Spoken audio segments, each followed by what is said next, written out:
तो हेलो दोस्तों, आज हम लोग फिर से उपस्थित हैं अगले 200 क्वेश्चनों पर बहस करने के लिए। तो चलिए, आज का भी क्वेश्चन हम लोग का संविधान से ही है, तो चलिए स्टार्ट करते हैं आज का वीडियो। तो आज का पहला क्वेश्चन है कि संविधान में वर्तमान में कितने अनुच्छेद तथा अनुसूचियां हैं? 444 अनुच्छेद और 12 अनुसूचियां। बिल्कुल, 444 अनुच्छेद हो गए हैं फिलहाल में और 12 अनुसूचियां हो गई है। मूल संविधान में अनुच्छेदों की संख्या 395 थे, लेकिन धीरे धीरे अनुच्छेद में जैसे कि क ख ऐसे जोड़कर उपभाग को जोड़कर अभी वर्तमान में 444 अनुच्छेद हो गए हैं। अनुसूचियों की संख्या कितनी थी? 8 थी, लेकिन अभी 12 अनुसूचियां हो गई है। ठीक है ना। अगला क्वेश्चन बताइएगा कि संविधान की प्रस्तावना में संशोधन करने का करके क्या जोड़े गए थे? निरपेक्ष, समाजवादी और धर्म। याद रखेंगे कि संविधान की प्रस्तावना में मात्र एक बार संशोधन हुआ है। ठीक है ना। 42वां संविधान संशोधन 1976 में, और उस संशोधन के द्वारा संविधान की प्रस्तावना में क्या क्या जोड़ दिया गया? तो पंथ निरपेक्ष, समाजवादी और अखंडता, ये 3 शब्द संविधान की प्रस्तावना में 42वां संविधान संशोधन के द्वारा ही जोड़ा गया है। अगला क्वेश्चन बताइएगा कि राज्य की कार्यपालिका की शक्ति किसमें निहित होती है? राज्य की कार्यपालिका की शक्ति किसमें निहित होती है? बिल्कुल, राज्यपाल में निहित होती है। क्वेश्चन है कि कैबिनेट मिशन योजना के अनुसार संविधान सभा में कुल कितने सदस्य थे? 389 सदस्य थे। तो कैबिनेट मिशन योजना के अनुसार संविधान सभा में टोटल 389 सदस्य थे। अगला क्वेश्चन बताइएगा कि संविधान सभा का गठन किसकी सिफारिश पर किया गया? संविधान सभा का गठन किसके सिफारिश पर किया गया था? बिल्कुल, कैबिनेट मिशन 1946 में आया था। कितने व्यक्ति थे? 3 व्यक्ति, स्टैफोर्ड क्रिप्स, पैथिक लॉरेंस और एबी इलेक्शन। 3 व्यक्ति थे और इन्हीं के सिफारिश पर, इन्हीं के कहने पर संविधान सभा का क्या हुआ? बैठक हुआ। अगला क्वेश्चन बताइएगा कि भारतीय स्वाधीनता अधिनियम को किस ब्रिटिश सम्राट की स्वीकृति मिली थी?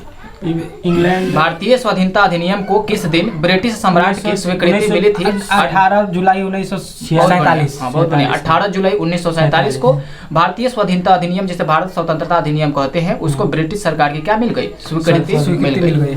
अगला क्वेश्चन बताएंगे कि जब भारत स्वतंत्र हुआ उस समय ब्रिटेन में किस दल की सरकार थी? Labour party. जब भारत को स्वतंत्रता मिली उस समय ब्रिटेन में लेबर पार्टी की सरकार थी और उसके शासन अध्यक्ष कौन थे? क्लीमेंट एटली थे, और उन्होंने ही घोषणा किया था कि भारत अब क्या है? स्वतंत्र है, पूर्णतः स्वतंत्र है। अगला क्वेश्चन बताइएगा कि संविधान की प्रस्तावना में हमारे देश का कौन सा नाम उल्लेखित है? भारत।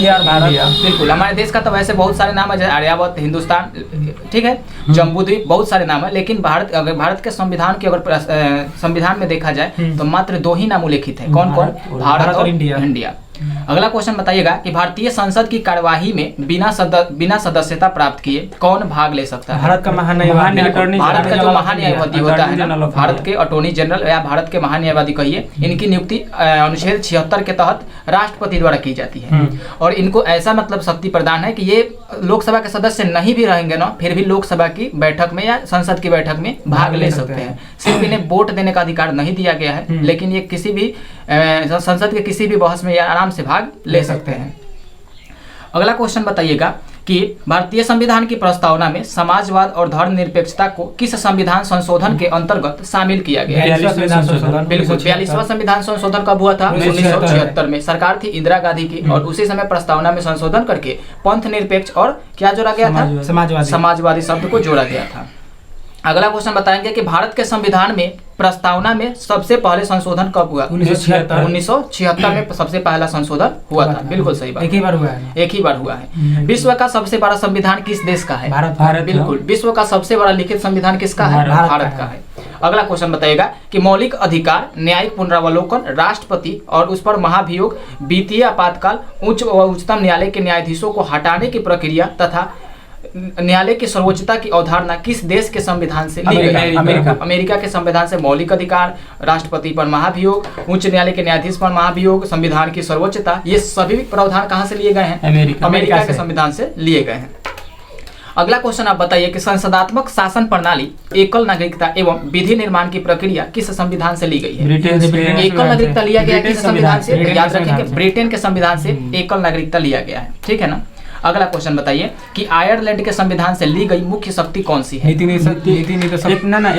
एकल नागरिकता, नीति निर्देशक तत्व। और नीति निर्देशक तत्व की चर्चा आर्टिकल 36 से 51 तक की गई। ठीक है ना। इसे आयरलैंड के संविधान से लिया राज्य और केंद्र के बीच संबंध वाला। अगला क्वेश्चन बताइएगा कि ऑस्ट्रेलिया के संविधान से कौन सी मुख्य शक्ति ली गई है? प्रस्तावना की भाषा। बिल्कुल, ऑस्ट्रेलिया के संविधान से प्रस्तावना की भाषा तथा समवर्ती सूची का प्रावधान लिया गया है। अच्छा, विधि द्वारा स्थापित प्रक्रिया को कहाँ से लिया गया है? जापान। बिल्कुल, विधि द्वारा स्थापित प्रक्रिया को जापान से लिया गया है, ठीक है ना। अगला याद रखेंगे, बताइएगा कि प्रथम अनुसूची का उल्लेख किया गया है। प्रथम अनुसूची में भारत को किसके रूप में वर्णित किया गया है? भारत को एक राज्यों के संघ के रूप में वर्णित किया गया है, ठीक है ना। भारत को राज्यों का संघ बताया गया है प्रथम अनुसूची में, ठीक है, याद रखेंगे। द्वितीय अनुसूची में किसका उल्लेख है? कर्मचारियों के वेतन और भत्ता। बिल्कुल, भारत में जितने भी पदाधिकारी सभी के वेतन, भत्ते और पेंशन के बारे में बताया गया है। अगला क्वेश्चन बताइए कि तृतीय अनुसूची में किसका उल्लेख किया गया है? पदाधिकारी का वेतन की चर्चा की गई है अनुसूची दूसरे में, उसी लोग के शपथ की चर्चा की गई है, उन लोगों की शपथ की चर्चा अनुसूची 3 में की गई है। अगला क्वेश्चन बताइए कि चौथी अनुसूची में किसका विवरण मिलता है? सभी राज्य के विभिन्न, बोलिए, सभी राज्य के विभिन्न। बिल्कुल, याद रखेंगे कि चौथी अनुसूची में राज्यसभा में विभिन्न राज्यों तथा संघीय क्षेत्रों का प्रतिनिधित्व, मतलब कि राज्यसभा में किस राज्य के कितने प्रतिनिधि होंगे या किस संघ शासित प्रदेश के कितने प्रतिनिधि होंगे, इसकी चर्चा अनुसूची 4 में की गई है, ठीक है ना। अगला क्वेश्चन बताइएगा आप लोग कि पांचवी और छठी अनुसूची में किसका प्रावधान किया गया? मेघालय में सब जनजाति। पांचवी अनुसूची और छठी अनुसूची में अनुसूचित जनजाति और अनुसूचित जाति के प्रशासनों के बारे में चर्चा की गई, ठीक है। अगला क्वेश्चन बताइए, समवर्ती सूची में वर्तमान में कितने विषय हैं? 52। बिल्कुल, समवर्ती सूची में वर्तमान में 52 विषय हैं। और समवर्ती सूची का प्रावधान किस राज्य के संबंध में नहीं होता है? जम्मू कश्मीर अब नहीं था, लेकिन अब हो गया होगा। हाँ, कोंकणी, मणिपुरी तथा नेपाली भाषा को इनमें से कब जोड़ा गया था? 1992 में। बिल्कुल, 1992 में कोंकणी, मणिपुरी और नेपाली भाषा को जोड़ा गया। देखिएगा, मूल संविधान में 8वीं अनुसूची में मात्र 14 भाषाओं का उल्लेख था, ठीक है ना। लेकिन बाद में इसमें भाषाएं जोड़े गए हैं और अभी वर्तमान में 8वीं अनुसूची में 22 भाषाओं का उल्लेख मिलता है, ठीक है। तो वही पूछ रहा है कि कोंकणी, मणिपुरी तथा नेपाली भाषा को कब जोड़ा गया? 1992 में जोड़ा गया। उसके बाद जोड़ा गया मैथिली, संथाली, डोगारी और बोडो। मैथिली, संथाली, डोगारी और बोडो भाषा को कब शामिल किया गया? बिल्कुल, 2004 में किया गया। 11वीं अनुसूची में कितने विषय हैं? तो पहले समझेंगे कि 11वीं अनुसूची में पंचायती राज व्यवस्था का वर्णन मिलता है। 73वां संविधान संशोधन 1992 के द्वारा 11वीं अनुसूची जोड़ी गई है। इसमें टोटल कितने विषय हैं बताइए? 29 हो जाए। बिल्कुल, 29 विषय को शामिल किया गया है 11वीं अनुसूची में। अगला क्वेश्चन बताइए कि 12वीं अनुसूची में कितने विषय हैं? 18। कितने? 18। बिल्कुल, 18 विषय को शामिल किया है 12वीं अनुसूची में। 12वीं अनुसूची को भी कौन सा संविधान संशोधन हुआ था? 74वां संविधान संशोधन हुआ था, ठीक है। और इसे जोड़ा गया और इसमें नगर पालिका के बारे में, नगर पंचायत के बारे में वर्णन किया गया है। इसमें टोटल 18 विषय रखे गए हैं। अच्छा, सभी संसदों की मां कहलाती है किसे? ब्रिटेन का, ब्रिटिश पार्लियामेंट को सभी संसदों की मां कही जाती है। अगला क्वेश्चन बताइएगा कि किस अधिनियमित संविधान का सबसे पहला उदाहरण किस देश का संविधान है? अधिनियमित संविधान का सबसे पहला उदाहरण किस देश का संविधान है? अमेरिका का संविधान, ठीक है ना, अमेरिका का। अगला क्वेश्चन बताएंगे, आदर्शवाद का जनक किसे माना जाता है? किसे? हीगल को आदर्शवाद का जनक माने जाते हैं। कौन? हीगल। अगला क्वेश्चन बताइए कि लोकप्रिय प्रभु सत्ता का समर्थन किसने किया था? लोकप्रिय प्रभु सत्ता का समर्थन किसने किया था? रूसो ने किया था। बिल्कुल सही बात है। अच्छा, बताइए कि किसने कहा था कि अच्छा नागरिक अच्छा राज्य बनाता है और बुरा नागरिक बुरा राज्य बनाता है? किसने कहा था?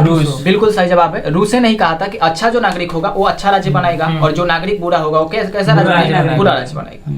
अच्छा, बताइएगा कि किसके अनुसार राज्य एक आवश्यक बुराई है? किसके अनुसार राज्य एक आवश्यक बुराई है? अराजकतावादियों के अनुसार अगर देखा जाए तो राज्य क्या है? एक आवश्यक बुराई होता है, ठीक है ना। अगला क्वेश्चन बताइएगा कि संसार का सबसे प्राचीन राजतंत्र कौन सा है? जापान। संसार का सबसे प्राचीन राजतंत्र जापान। बिल्कुल, जापान है। जापान की संसद का नाम बता दीजिए। क्या? डायट। बिल्कुल, डायट है। अगला क्वेश्चन कि राजनीतिक प्रभुसत्ता की संकल्पना का समर्थन किसने किया? ऑस्टिन ने किया। जो राजनीतिक प्रभुसत्ता होती है ना, इनकी संकल्पना का समर्थन किसने किया था? ऑस्टिन ने किया था। बिल्कुल सही जवाब है। अच्छा, क्वेश्चन बताइए कि भारतीय संविधान के किस अनुच्छेद के तहत अस्पृश्यता को समाप्त करने की बात? अनुच्छेद 17 के अंतर्गत। अनुच्छेद 17 के तहत अस्पृश्यता का मतलब होता है छुआछूत। तो छुआछूत को समाप्त करने की बात कही गई है अनुच्छेद 17 के अंतर्गत।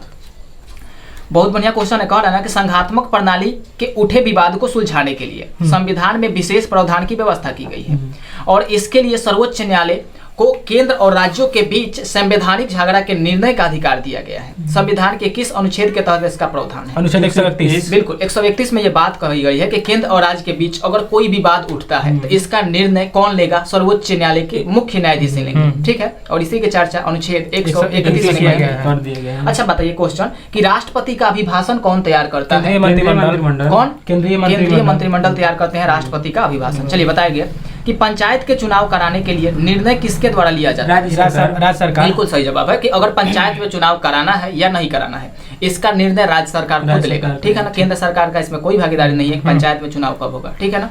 अगला क्वेश्चन, राष्ट्रपति का अभिभाषण कौन तैयार करता है? केंद्रीय मंत्रिमंडल। केंद्रीय मंत्रिमंडल। बताइएगा 79वां संविधान संशोधन किससे संबंधित है? 79वां संविधान संशोधन किया गया था अनुसूचित जाति व अनुसूचित जनजाति के लोगों को लोकसभा व राज्य विधानसभाओं में आरक्षण देने के लिए। क्या हुआ था कि अनुसूचित जाति और अनुसूचित जनजाति के लोगों को लोकसभा और साथ ही साथ विधानसभा में आरक्षण प्रदान करना था। इसी के लिए 79वां संविधान संशोधन किया गया। ठीक है। संविधान सभा में मुस्लिम लीग के बहिष्कार का प्रमुख कारण क्या है? संविधान सभा की जब एक मिनट, जब संविधान सभा की जब बैठक हुई थी ना, तो मुस्लिम लीग ने इसका बहिष्कार किया था, इसका समर्थन नहीं किया। बिल्कुल, मुस्लिम लीग ने इसलिए बहिष्कार किया था कि मुस्लिम लीग अपना अलग संविधान की मांग कर रही थी, इसलिए संविधान सभा की क्या की थी? बहिष्कार। क्वेश्चन बताइए कि संविधान के निर्माण की दिशा में उल्लेखनीय योगदान देने वाले उद्देश्य प्रस्ताव का संबंध किससे है? पहले भी बता चुके हैं। उद्देश्य प्रस्ताव को किसने पेश किया था? 13 दिसंबर 1946 को पंडित जवाहरलाल नेहरू ने पेश किया था। तो किससे संबंधित है ये उद्देश्य प्रस्ताव? पंडित जवाहरलाल नेहरू से संबंधित है। बहुत बढ़िया। संविधान की प्रस्तावना में वर्णित लोकतंत्र को किस रूप में स्वीकार किया गया है? प्रत्यक्ष और अप्रत्यक्ष। नहीं, संविधान की प्रस्तावना में जो लोकतंत्र शब्द दिया गया है ना, इसमें याद रखिएगा सामाजिक, आर्थिक एवं राजनीतिक लोकतंत्र के रूप में स्वीकार किया गया। लोकतंत्र का मतलब हो गया कि सामाजिक, आर्थिक और साथ ही साथ राजनीतिक। ठीक है ना। अगला क्वेश्चन बताइएगा कि भारत के प्रथम राष्ट्रपति के रूप में डॉक्टर राजेंद्र प्रसाद का निर्वाचन किसने किया था? संविधान सभा। कल भी बताए थे कि 24 जनवरी 1950 को संविधान सभा की अंतिम बैठक हुई थी और उसी अंतिम बैठक में संविधान सभा ने ही भारत के राष्ट्रपति के रूप में डॉक्टर राजेंद्र प्रसाद को चुन लिया था। याद रहेगा ना। अगला क्वेश्चन बताइए कि भारत के प्रथम राष्ट्रपति अच्छा ये हो गया। उद्देश्य प्रस्ताव में वर्णित विचारों को संविधान सभा ने संविधान के किस भाग में स्थान दिया है? उद्देश्य प्रस्ताव में जितने भी विचार वर्णित है उसको संविधान सभा ने संविधान के किस भाग में स्थान दिया है? तो संविधान की प्रस्तावना में स्थान दिया गया है। ठीक है ना। संविधान सभा में वर्णित उद्देश्य प्रस्ताव में वर्णित विचारों को संविधान की प्रस्तावना में अधिकार दिया गया है। अगला क्वेश्चन बताइएगा कि किस समिति की सिफारिश के आधार पर संविधान में मौलिक कर्तव्यों से संबंधित प्रावधानों की व्यवस्था की गई है? बिल्कुल, स्वर्ण सिंह समिति के सिफारिश के आधार पर संविधान में मौलिक कर्तव्यों से संबंधित प्रावधान की व्यवस्था की गई है। बिल्कुल सही जवाब है। अगला क्वेश्चन बताइए कि संविधान के अनुच्छेद 72(1) के ग की व्यवस्थाओं के अनुसार कौन मृत्यु दंड को क्षमा कर सकता है? राष्ट्रपति। केवल राष्ट्रपति ही मृत्यु दंड को क्षमा कर सकते हैं। अगला क्वेश्चन बताइए कि दल बदल संबंधित किसी विवाद पर अंतिम निर्णय कौन लेगा? अगर दल बदल संबंधित विवाद उठते हैं तो अंतिम निर्णय किसके पास जाता है? सदन के सभापति। सदन के अध्यक्ष हो या फिर सभापति हो, वही अंतिम निर्णय सुनाएंगे। अनुसूचित क्षेत्रों के प्रशासन से संबंधित प्रावधान संविधान के किस अनुसूची में दिए गए? 79 नहीं, पांचवी अनुसूची में इसका प्रावधान दिया गया। चलिए क्वेश्चन बताइए कि भारत सरकार में विभिन्न मंत्रालयों और विभागों ने कार्य का बंटवारा कौन करता है? भारत सरकार के विभिन्न मंत्रालय और विभागों में कार्य का बंटवारा कौन करेगा? मंत्रिमंडल। कौन करेगा? मंत्रिमंडल और सचिवालय करेगा। भारत सरकार ने 1956 में संविधान के किस संशोधन द्वारा जम्मू कश्मीर राज्य को भारत का प्रांत बनाया? 7वां। बिल्कुल, संविधान का 7वां संशोधन करके जम्मू कश्मीर को भारत का प्रांत बनाया गया था। ठीक है ना। अगला क्वेश्चन बताइएगा कि नियंत्रक व महालेखा परीक्षक के वेतन आदि किस न्यायालय के न्यायाधीश के वेतन आदि के बराबर दिए जाते हैं? तो उच्चतम न्यायालय के न्यायाधीश को जितने वेतन मिलते हैं ना, उतने ही वेतन नियंत्रक और महालेखा परीक्षक को भी दी जाती है। याद रहेगा। अगला क्वेश्चन बताएंगे कि देश में केवल 2 संघ राज्य क्षेत्रों में विधानसभाएं हैं। ये संघ राज्य क्षेत्र कौन कौन से? कौन कौन? दिल्ली और पांडिचेरी। याद रखेंगे कि संघ शासित क्षेत्रों में विधानसभा और लोकसभा की सीट नहीं होती है अधिकांशतः, लेकिन दिल्ली और पांडिचेरी के पास लोकसभा और विधानसभा, राज्यसभा सभी की सीट उपलब्ध है।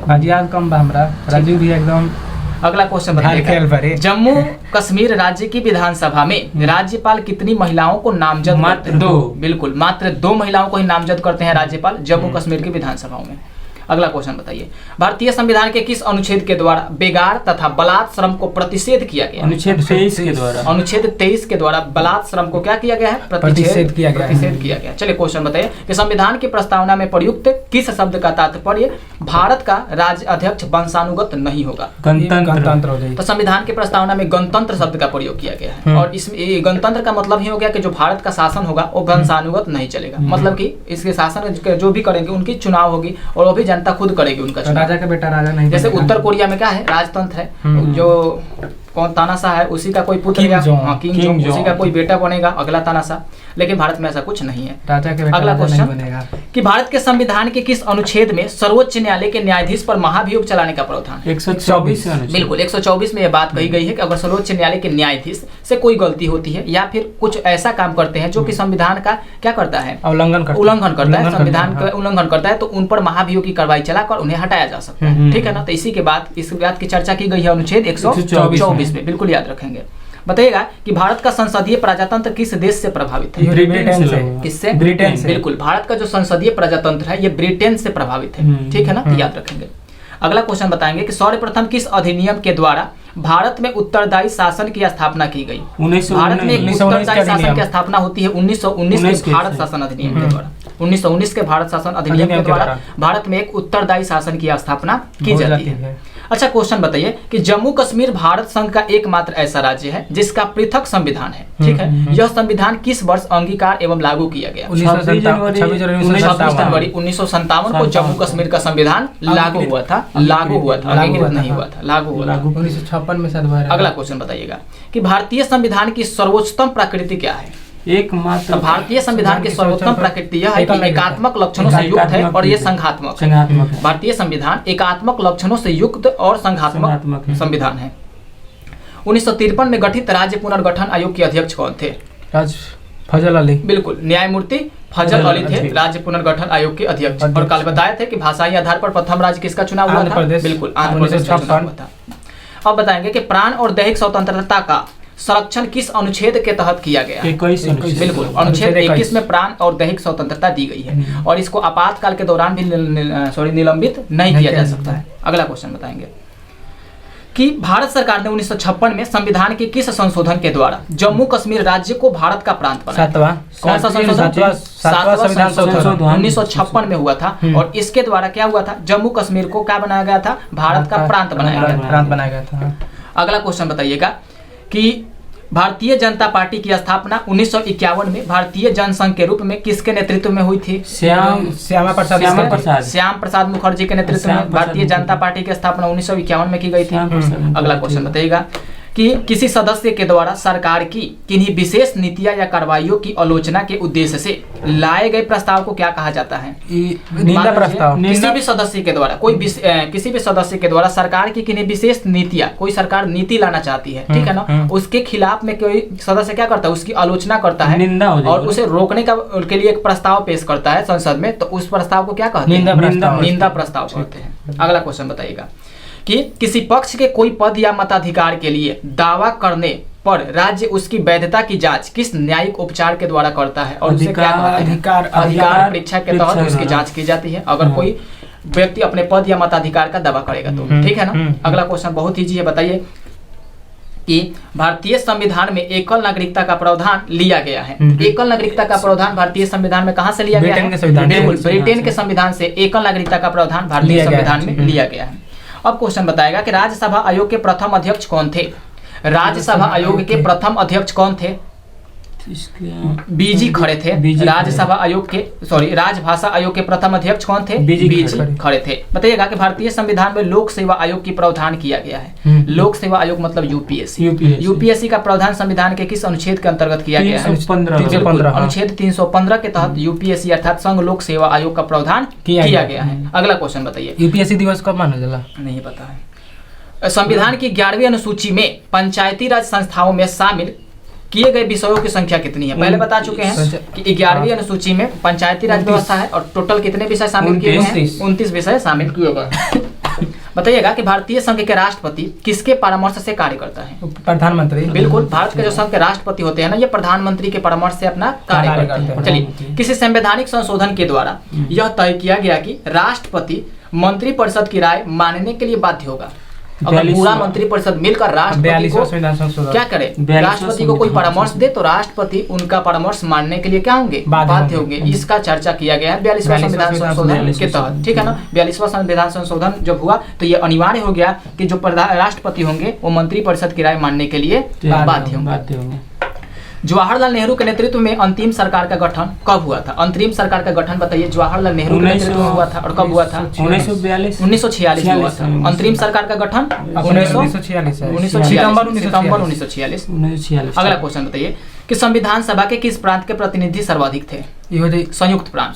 संविधान सभा के किस प्रांत के प्रतिनिधि सबसे ज्यादा थे? तो संयुक्त प्रांत के प्रतिनिधि सबसे ज्यादा थे। पंचायत का चुनाव कराने के लिए निर्णय कौन लेता है? राज्य सरकार खुद लेता है। पंचायत चुनाव कराने का निर्णय राज्य सरकार खुद लेता है। अच्छा, किसने कहा है आयरलैंड के राष्ट्रपति की तरह भारत का राष्ट्रपति भी अनुच्छेद 368 के उल्लंघन होने पर संशोधन विधेयक पर अपनी स्वीकृति नहीं दे सकता? दुर्गादास। बिल्कुल, दुर्गादास बसु ने कहा कि जिस तरह आयरलैंड के राष्ट्रपति अनुच्छेद 368 के उल्लंघन होने पर संशोधन विधेयक पर अपनी स्वीकृति नहीं देते हैं, उसी तरह भारत के राष्ट्रपति भी अनुच्छेद 368 के उल्लंघन पर अपनी स्वीकृति नहीं देंगे। दुर्गादास बसु ने कहा, याद रखेंगे। कौन अनुच्छेद 368? राष्ट्रपति कितने एंग्लो इंडियन सदस्यों को लोकसभा में मनोनीत करते हैं? तो राष्ट्रपति के द्वारा लोकसभा में 2 सदस्यों का मनोनयन किया जाता है जो कि एंग्लो इंडियन होते हैं, ठीक है। अच्छा, क्वेश्चन बताइए कि सर्वोच्च न्यायालय के न्यायाधीश की सेवानिवृत्त की आयु कितनी निर्धारित थी? 65 वर्ष। बिल्कुल, सर्वोच्च न्यायालय के न्यायाधीश या तो 65 वर्ष का हो जाए तो सेवानिवृत्त हो जाएंगे, या फिर उनका कार्यकाल 6 वर्ष पूरा हो जाए तो वो सेवानिवृत्त हो जाता है, ठीक है। अगला क्वेश्चन बताइएगा कि उपराष्ट्रपति के चुनाव में प्रधानमंत्री कब मतदान का अधिकारी नहीं होंगे? जब लोकसभा जब वो संसद का सदस्य न हो। अगर संसद का सदस्य न हो तो उपराष्ट्रपति का जब चुनाव होगा तो राष्ट्रपति प्रधानमंत्री मतदान नहीं करेंगे। अच्छा, बताइएगा कि राज्यपाल अपने विवेकाधीन कृत्यों के अनुपालन में किसके नियंत्रण के अधीन कार्य करते हैं? राष्ट्रपति। बिल्कुल, राज्यपाल जो होते हैं ना, ये राष्ट्रपति के प्रसाद पर्यंत होते हैं और राष्ट्रपति के इशारे पर क्या करते हैं? काम करते हैं। अगला क्वेश्चन बताइएगा कि भारत के किस राष्ट्रपति का चुनाव आम सहमति से हुआ था? नीलम संजीव रेड्डी निर्विरोध चुने गए थे और इनका चुनाव आम सहमति से ही हो गया, ठीक है ना। तो नीलम संजीव रेड्डी याद रखेंगे। अच्छा, कोई केंद्रीय मंत्री कब लोकसभा में मतदान का अधिकारी नहीं होगा? जब लोकसभा का सदस्य न हो तो लोकसभा में जब मतदान होगा तो वो वोट देने का अधिकारी भी नहीं होगा, ठीक है। अगला क्वेश्चन, संविधान के अनुसार केंद्रीय मंत्रिपरिषद में अधिकतम कितने सदस्य हो सकते हैं? केंद्रीय मंत्रिपरिषद में अधिकतम सदस्यों की चर्चा संविधान में नहीं की गई है, मतलब कि संविधान में इस संबंध में कोई सीमा का उल्लेख नहीं किया गया है।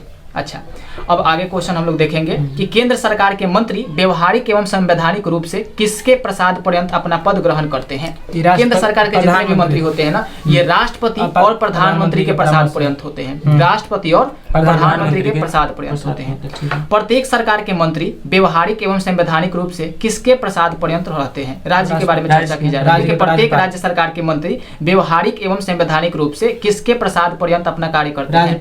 बिल्कुल, राज्यपाल के प्रसाद पर्यंत अपना कार्य करते हैं राज्य के मंत्री। अच्छा, बताइएगा कि संविधान के अंतर्गत मूल अधिकारों को लागू करवाने की जिम्मेवारी किसकी है? सर्वोच्च न्यायालय। बिल्कुल, सर्वोच्च न्यायालय और उच्च न्यायालय दोनों को है। अगर मूल अधिकार का हनन हो रहा है तो उसे लागू कराने की जिम्मेवारी सर्वोच्च न्यायालय साथ ही साथ उच्च न्यायालय दोनों को दी गई है। अच्छा, क्वेश्चन बताइए कि मूल अधिकारों के उल्लंघन की स्थिति में किस अनुच्छेद के अंतर्गत व्यक्ति सीधे सर्वोच्च न्यायालय में आवेदन कर सकता है? अनुच्छेद 26। संवैधानिक उपचारों का अधिकार आप लोग पढ़े होंगे, अनुच्छेद 32 में इसकी चर्चा की गई है और अनुच्छेद 32 के तहत कोई व्यक्ति सीधे जाकर अपने मौलिक अधिकार के जब हनन होगा उसका तो सीधे सर्वोच्च न्यायालय में अपील दे सकता है, अपील कर सकता है। अच्छा, नागरिकों के मूल कर्तव्यों संविधान में कहाँ दिए गए हैं? मतलब कि संविधान के किस आर्टिकल में मूल कर्तव्यों की चर्चा की?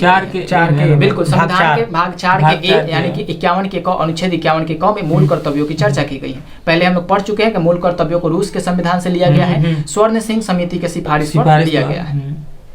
अच्छा, बताइएगा कि किस रीट का शाब्दिक अर्थ व्हाट इज योर अथॉरिटी होता है? इस रीट का नाम है कुओ वारंटो। चाइनीज जैसा नाम लगता है। कुओ वारंटो का शाब्दिक अर्थ क्या होता है कि व्हाट इज योर अथॉरिटी, ठीक है ना। कुओ वारंटो याद रखिएगा।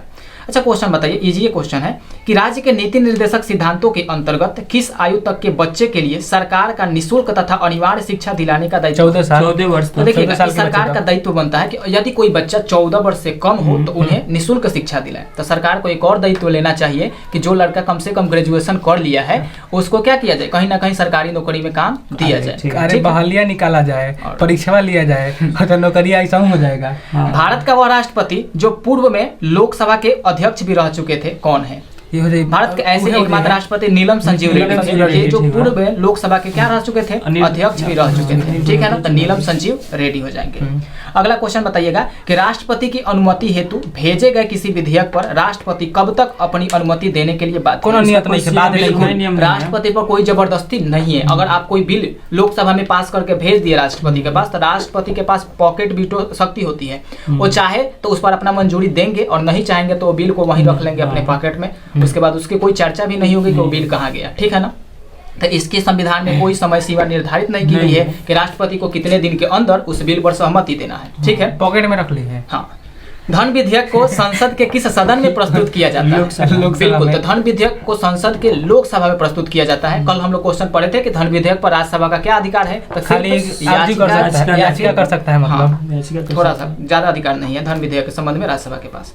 चलिए क्वेश्चन बताइए कि संसद के प्रत्येक सदन की बैठक की कार्रवाई सूची में पहला विषय कौन सा होता है? प्रश्नकाल। बिल्कुल, संसद की जब बैठक होती है ना तो पहला विषय होता है प्रश्नकाल। और प्रश्नकाल में 20 प्रश्न तारांकित और 20 प्रश्न मौखिक पूछे जाते हैं।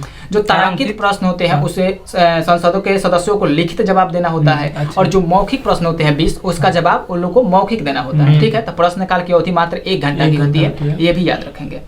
अब बताइएगा संविधान के तहत केरल भूमि सुधार कानूनों को 9वीं अनुसूची में स्थान दिया गया। मतलब संविधान का वो कौन सा संशोधन किया गया जिसके तहत केरल की जो भूमि सुधार कानून है इसको 9वीं अनुसूची में स्थान दिया गया? 29वां संविधान संशोधन के द्वारा केरल की भूमि सुधार कानूनों को 9वीं अनुसूची में स्थान दिया गया है। अच्छा क्वेश्चन बताइएगा कि किस अनुच्छेद के तहत धार्मिक व्यय के लिए निश्चित धन पर कर की अदायगी से छूट प्रदान की गई है? अनुच्छेद 27 के तहत जितने भी धार्मिक व्यय है उसमें निश्चित धन पर कर की अदायगी से छूट प्रदान की गई है। ठीक है ना, अगला क्वेश्चन बताएंगे कि 1952 ईस्वी में आम चुनाव के समय कितने दलों का निर्वाचन आयोग के द्वारा राष्ट्रीय दल के रूप में मान्यता प्रदान की गई? 14। बहुत बढ़िया। जब 1952 में सबसे पहले हम लोग जानते हैं कि आम चुनाव हुआ था, और 1952 के आम चुनाव में सिर्फ 14 ऐसे राष्ट्रीय दल थे जिन्हें राष्ट्रीय दल के रूप में निर्वाचन आयोग ने क्या दिया था? मान्यता दिया था। 14 दल। ठीक है, 14 दल याद रखेंगे। संविधान सभा के प्रारूप संविधान पर अनुच्छेदवार विचार विमर्श करना कब से प्रारंभ हो गया? 15 तो नवंबर। हर एक अनुच्छेद पर विचार करना प्रारंभ हुआ था 15 नवंबर 1948 के द्वारा। 15 नवंबर 1948 से। 1948, अच्छा, ठीक है। बहुत बढ़िया क्वेश्चन आ गया। बताइए कि संविधान सभा के अंतिम दिन सभा के पटल पर भारतीय संविधान की कितनी प्रतियां रखी गई थी? तीन। जिन पर सभी सदस्यों ने हस्ताक्षर किया?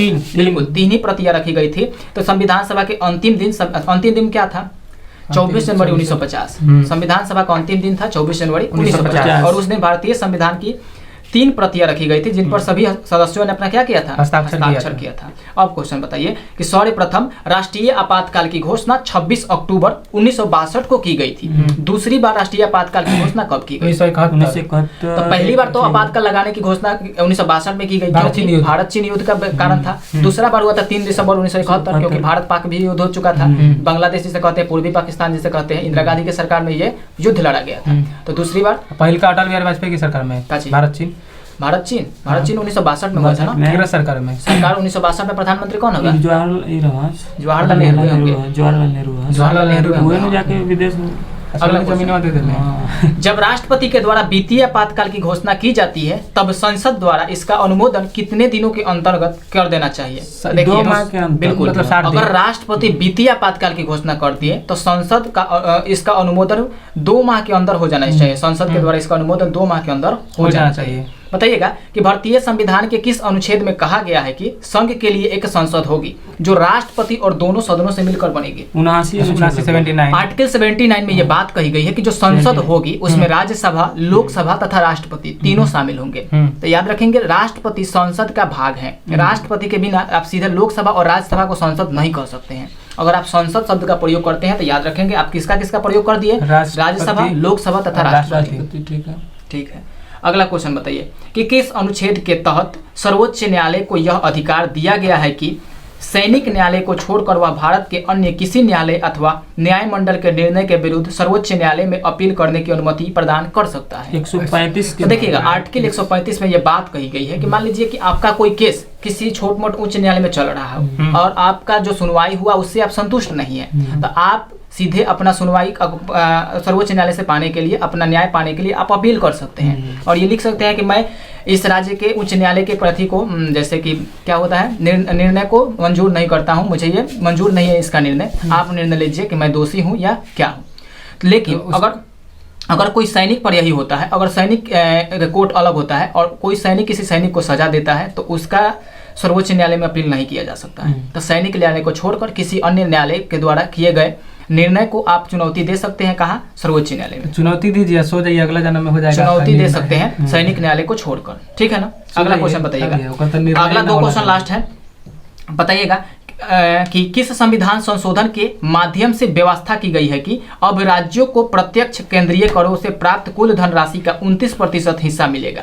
80वां संविधान संशोधन 2000 ईस्वी में हुआ था और यह संविधान संशोधन अधिनियम 1996 से लागू हो गए बाटे। मतलब अगला और अंतिम क्वेश्चन बताइएगा कि किस महाधिकारी को अपने कर्तव्यों के पालन में भारत के राज्य क्षेत्रों में सभी न्यायालयों में उपस्थित होने का अधिकार प्रदान किया गया। बिल्कुल, भारत का महान्यायवादी को बहुत सारे अधिकार हैं। ये लोकसभा का सदस्य नहीं भी होंगे, फिर भी लोकसभा की बैठक में भाग ले सकते हैं। जाकर सर्वोच्च न्यायालय का अगर कोई बैठक हो रहा हो, किसी कोई विषय पर निर्णय लेने वाले हो, वहां भी जाकर ये भाग ले सकते हैं। इनकी नियुक्ति, भारत के महान्यायवादी की नियुक्ति राष्ट्रपति के द्वारा की जाती है अनुच्छेद 76 के अनुसार। ठीक है, आज के वीडियो यही समाप्त करते हैं और कल हम लोग अगले होमवर्क के साथ अगला पेज कितना भाई? 73 73 73 से 72